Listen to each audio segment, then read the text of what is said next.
अगर झारखंड की बात करें तो हेमंत सोरेन ने हमेशा ईडी का जो सवालों का जवाब देने के लिए तत्पर रहे हैं और यहाँ तक कि जब ईडी ने उनको गिरफ्तार कर लिया तब भी उन्होंने जो है ईडी के साथ जाने का फैसला किया, अपने पद से इस्तीफा दिया। तो ये लगातार चल रहा है, लेकिन क्या अब इसी की बिना पर झारखंड के अंदर कोई बड़ा पॉलिटिकल फेरबदल होता हुआ दिखाई पड़ सकता है? क्योंकि ये भी कहा जा रहा है कि झारखंड में जो निगम चुनाव आने वाले हैं उससे पहले कोई बड़ा खेल झारखंड के अंदर भी हो सकता है। कोई झारखंड में क्या जेएमएम और कांग्रेस का गठबंधन टूटेगा? क्या जेएमएम और बीजेपी का गठबंधन हो सकता है? आखिरकार क्यों ये बात चल रही है कि जेएमएम और कांग्रेस का गठबंधन टूटेगा?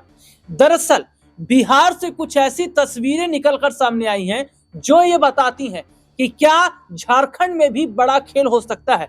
बिहार विधानसभा चुनाव के जो नतीजे सामने आए उसमें आरजेडी को बड़ा झटका लगा और इसका जो नुकसान है वो कांग्रेस को भी उठाना पड़ा। तो ऐसे में देखा जा रहा है कि कांग्रेस ने अब जो गठबंधन आरजेडी के साथ है उसको तोड़ने का फैसला किया। जो 6 विधायक हैं उनके साथ मल्लिकार्जुन खड़गे ने बैठक की। उस बैठक के बाद यह कहा जा रहा है कि अब बिहार के अंदर कांग्रेस आरजेडी से अलग हटेगी और अलग हटकर कुछ बड़ा करने की तैयारी में है।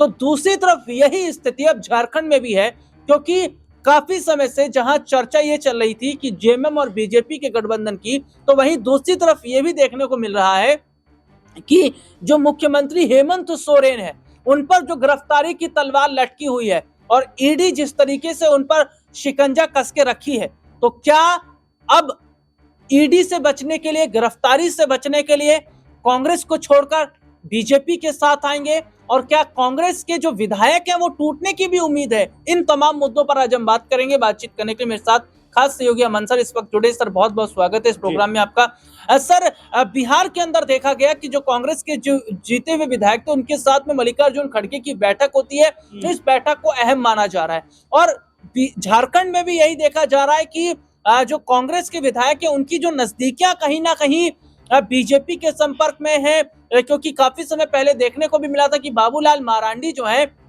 कांग्रेस के विधायकों संग कुछ उनकी बातचीत की बात आई थी। क्या लग रहा है सर, जिस तरीके से हेमंत सोरेन की मुश्किलें बढ़ रही हैं, गिरफ्तारी की तलवार उन पर लटक रही है, ईडी का शिकंजा है, तो क्या इन सब से बचने के लिए हेमंत सोरेन बीजेपी के साथ डील कर सकते हैं? देखिए जाहिर बात है, क्योंकि जिस तरह से हम देख रहे हैं झारखंड के अंदर जो राजनीतिक माहौल है वो लगातार बदलता हुआ दिखाई पड़ता है। कई बार खबर आती है कि जो हेमंत सरकार है वो बीजेपी की टच में कहीं दिखाई पड़ती है, कभी खबर आती है कि दिल्ली में मुलाकातें होती है। तो ऐसे में कांग्रेस पार्टी की तरफ से भी कहा जा रहा है कि क्या वो भी अपना दामन खींच सकते हैं, क्योंकि हम बिहार को देखें तो लगातार ये बात निकल कर सामने आती है कि जो 5-6 विधायक कांग्रेस पार्टी के बिहार में हैं वो कह सकते हैं मीटिंग करते हुए नजर आते हैं। पप्पू यादव का उसके ऊपर बयान आता है, तो कहीं ना कहीं ऐसा लगता है कि बहुत ज्यादा कंफर्टेबल पोजीशन में कांग्रेस पार्टी बिहार के अंदर नहीं है।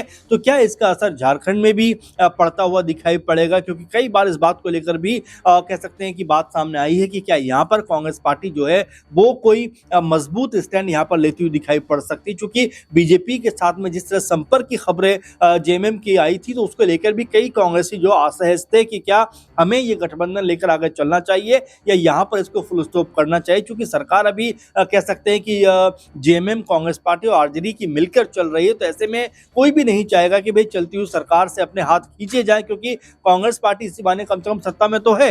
लेकिन महत्वपूर्ण और अहम बात ये हो जाती है राहुल जी कि क्या वाकई में जो सरकार चल रही है उसके अंदर सब कुछ ठीक ठाक है? क्योंकि हेमंत सोरेन को लगातार ये कहा जा रहा था कि बीजेपी के संपर्क में है, उनके ऊपर जिस तरह से तमाम एजेंसियों का दबाव दिखाई पड़ता है उसको लेकर भी वो बीजेपी के नजदीक जाने का प्रयास कर रहे हैं। तो इस तरह की बातें आम हैं। लेकिन अब जो निगम चुनाव आने वाले हैं और जिस तरह से आने वाले 1 महीने के अंदर झारखंड में चुनावी माहौल बनता हुआ दिखाई पड़ेगा, तो क्या ये भी मानकर चला जाए कि यहाँ से कोई बड़ा फेरबदल गठबंधन में होता हुआ दिखाई पड़ेगा? चूंकि हमने देखा कि इंडिया गठबंधन नेशनल लेवल पर तो एकजुट दिखाई पड़ती है, लेकिन जैसे ही जब विधानसभा के चुनाव होते हैं या निगम चुनाव होते हैं तो वहां पर अलग अलग कह सकते हैं होकर चुनाव लड़ते हैं। तो क्या यहाँ पर भी देखने को मिलेगा कि कांग्रेस पार्टी, आरजेडी और जेएमएम अलग होकर चुनाव लड़ते हैं या एक साथ आते हैं? तो अभी कई तरह का माहौल जो यहाँ पर बनता हुआ दिखाई पड़ेगा, क्योंकि कहा जा रहा है कि 27 जनवरी को शायद ये अनाउंस हो सकता है कि कब झारखंड में चुनाव होगा। तो ऐसे में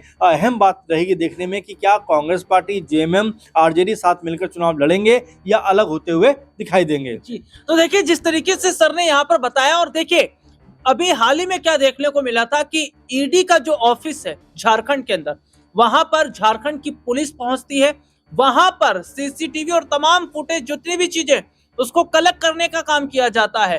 तो जो बंगाल के अंदर देखा जा रहा था, जो बंगाल में नजर आ रहा था ममता बनर्जी वर्सेस ईडी, वही झारखंड में नजर आ रहा है Hemant Soren versus ED. Sir, इसको कैसे आप देख रहे हैं? जी देखिए राहुल जी, बिल्कुल जिस तरह से हम देख रहे हैं कि ईडी वर्सेस जो सरकारों के बीच में तनातनी का माहौल चल रहा है, वो वाकई में कई चीज़ों की तरफ इशारा करता है। वेस्ट बंगाल में हमने देखा कि ममता बनर्जी जिस तरह से मुख्यमंत्री राज्य की है, लेकिन जब ईडी पहुंचती है और एक तरीके से यहाँ पर जिस तरह से छापेमारी होती है, उसका विरोध करने के लिए तुरंत वो घर से बाहर निकलती है और ईडी के अधिकारियों से फाइल छीनती हुई दिखाई पड़ती है। कई लोगों ने इसके ऊपर ये भी कहा कि एक मुख्यमंत्री को सब चीज़ें शोभा नहीं देती, तो कुछ लोगों ने कहा कि जब चुनाव होते हैं तब इस तरह की चीज़ें जो ईडी के जरिए करवाई जाती है, तो उसी का जो है पलटवार ममता की तरफ से किया गया। खैर वो एक अलग तरह का मामला है, कोर्ट में भी चला गया, क्योंकि वो जिस तरह से उसमें संवेदनशीलता होनी चाहिए थी सरकार की तरफ से, ममता सरकार की तरफ से, वैसा कुछ नज़र नहीं आया। लेकिन अगर झारखंड की बात करें तो हेमंत सोरेन ने हमेशा ईडी का जो सवालों का जवाब देने के लिए तत्पर रहे हैं, और यहाँ तक कि जब ईडी ने उनको गिरफ्तार कर लिया तब भी उन्होंने जो है ईडी के साथ जाने का फैसला किया, अपने पद से इस्तीफा दिया। तो ये लगातार चल रहा है। लेकिन क्या अब इसी की बिना पर झारखंड के अंदर कोई बड़ा पॉलिटिकल फेरबदल होता हुआ दिखाई पड़ सकता है? क्योंकि ये भी कहा जा रहा है कि झारखंड में जो निगम चुनाव आने वाले हैं, उससे पहले कोई बड़ा खेल झारखंड के अंदर भी हो सकता है, कोई बड़ा उलटफेर भी यहाँ पर हो सकता है, क्योंकि बीजेपी के साथ में टाई अप की खबरें लगातार कह सकते हैं कि निकल कर सामने आती हैं। हालांकि महुआ मांझी हों या और तमाम नेता हों,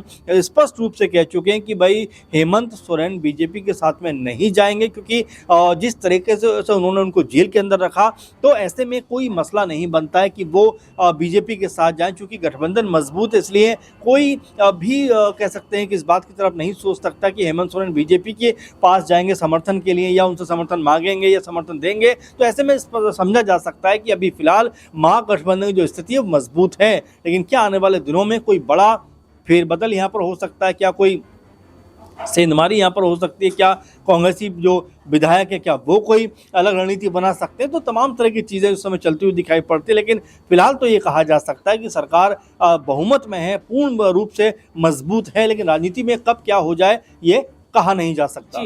तो देखिए, जैसे कि सर ने बताया कि राजनीति में कब क्या हो जाए, और यही देखिए नजर भी आ रहा है, क्योंकि देखिए महाराष्ट्र की हम यहाँ पर बात करते हैं, तो जो चुनाव के जो नतीजे सामने आए हैं मुंबई नगर पालिका के, उसके बाद हम देख रहे हैं मेयर पद को लेकर बवाल है। उद्धव गुट के जो पार्षद हैं वो टूटते नजर आ रहे हैं, वो शिंदे की तरफ जा रहे हैं। तो ये स्थिति है, तो राजनीति में कुछ भी संभव हो सकता है। तो ऐसे में देखा जा रहा है कि क्या आगामी समय के अंदर हेमंत सोरेन बीजेपी के साथ गठबंधन कर सकते हैं, क्योंकि ध्यान दीजिएगा कि हेमंत सोरेन अभी हाल ही में बीते कुछ समय पहले कई दफा वो दिल्ली आए थे और यहाँ पर सियासी नेताओं से उनकी बातचीत भी हुई थी। सर जी बिल्कुल, और जाहिर बात है उसी बात को लेकर राहुल जी बहुत सारी बातें कही गई कि क्या यहाँ पर एक ना जो हेमंत सोरेन है, क्या बीजेपी के साथ जा सकते हैं? क्या बीजेपी और हेमंत सोरेन के बीच में कोई बातचीत चल रही, क्योंकि उस समय उनकी पत्नी भी उनके साथ में थी। तो ये तमाम तरह की संभावनाएं पॉलिटिकल रूप से बनती हुई दिखाई देती है। लेकिन सत्यता क्या है? क्या वाकई में ऐसा होने वाला है? क्या वाकई में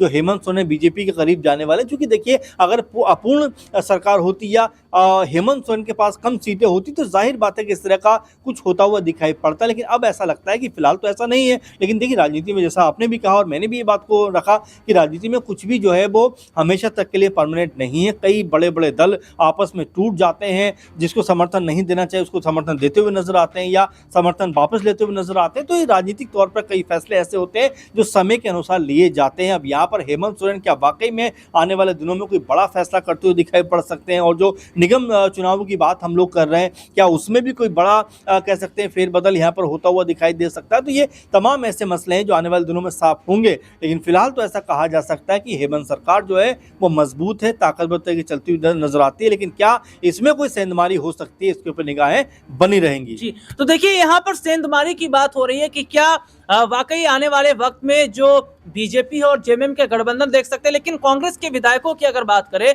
तो कांग्रेस विधायकों पर नजर बीजेपी की है, क्योंकि बीजेपी कोशिश कर रही है कांग्रेस विधायकों को तोड़कर अपनी तरफ लाया जाए। तो क्या यह कोशिश उनकी कामयाब होगी? और क्या अगर ऐसा होता है तो क्या ये बीजेपी के लिए बड़ा फायदा रहेगा? हालांकि यहाँ पर खबर ये भी है कि अगर बीजेपी और जेएमएम का गठबंधन होता है तो बीजेपी की तरफ से डिप्टी सीएम कौन होगा, इसको लेकर भी बात चल रही है। जहां पर बाबूलाल मरांडी खुद को देख रहे हैं तो चंपई सोरेन भी खुद को देखते नजर आ रहे हैं। तो ऐसे में तमाम सवाल जिस वक्त नजर आ रहे हैं, अब देखना होगा कि क्या झारखंड की सियासत में आने वाले दिनों में बड़ा उलटफेर मिल सकता है। फिलहाल इस प्रोग्राम में इतना ही, इजाजत दीजिए।